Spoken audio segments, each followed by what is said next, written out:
ቆይ ግን ምን አይነት ባል ማግባት ትፈልጊያለሽ አልኳት። ታክሲው መነሳት ሲጀምር ወደ መስኮቱ እያየች ለምን እንደሆነ ባላቅም የለበጣ ሳቅ እየሳቀች ወይ አንተ ምን አይነት ባል አለች። አንገቴን ነቀነቅኩላት። እንደ ነገሩ የሆነ ሻሽ ነገር ጣል አድርጋለች። ወጣት እኮ ናት። ለምን እንዲህ መሆን እንደፈለገች ብቻ አላውቅም። አሁን እኮ ባል የምንመርጥበት ጊዜ ላይ አይደለሁም። አለባበሴን እንኳን አታይ። ፊቴ ላይ የወጣት ማዲያት አላየኸውም? ፊቷን ይበልጥ ወደ እኔ አስጠግታ ይሄኛ አይነት ተጠጋች። ድሮ ልጅ እያለሁ እንደዛ ነው የማውቃት።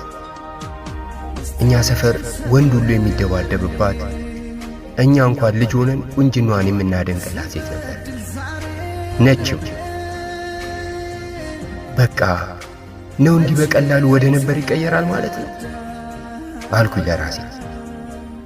ከታክሲ ወርደን ወደ እነሱ ቤት አቅጣጫ እየሄድን ቀጠለችኝ።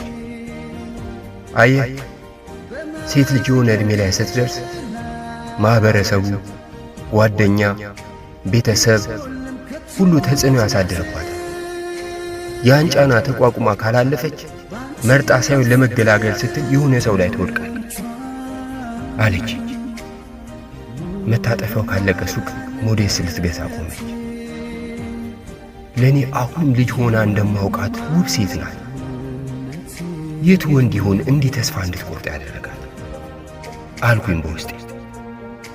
የገዛችበትን ፌስታል እንደ ነገሩ ይዛ ወንድ መሆን ግን መታደል ነው።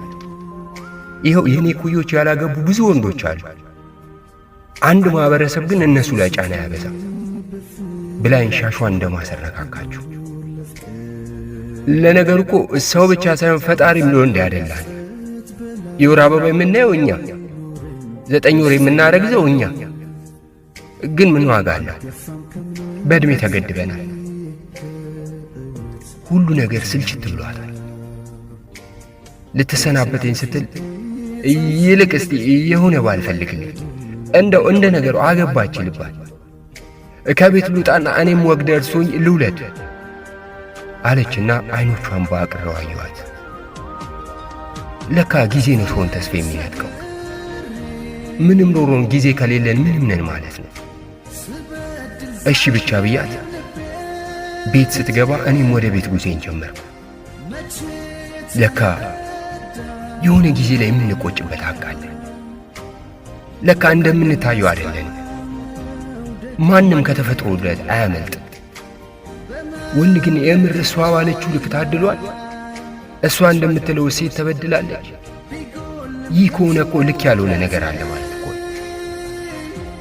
ታዲያ ልክ መሆን ምንድን ነው? ልክ አለመሆንስ ቢሆን ልክ መሆን ነው አልኩኝ በውስጤ የብስጭት። ጨለማውን ጨርሼ ቤት ስደርስ ወደ ሰማይ አቀናሁ። ጥያቄ ነበር፣ ግን ሸክላ ሰሪውን ለምን እንዲያደረግ ይለው ዘንድ አይችልምና ተመልሼ አቀርቅሬ ወደ ቤት ገባሁ። ሕይወት ግን ይቀጥላል በቃ።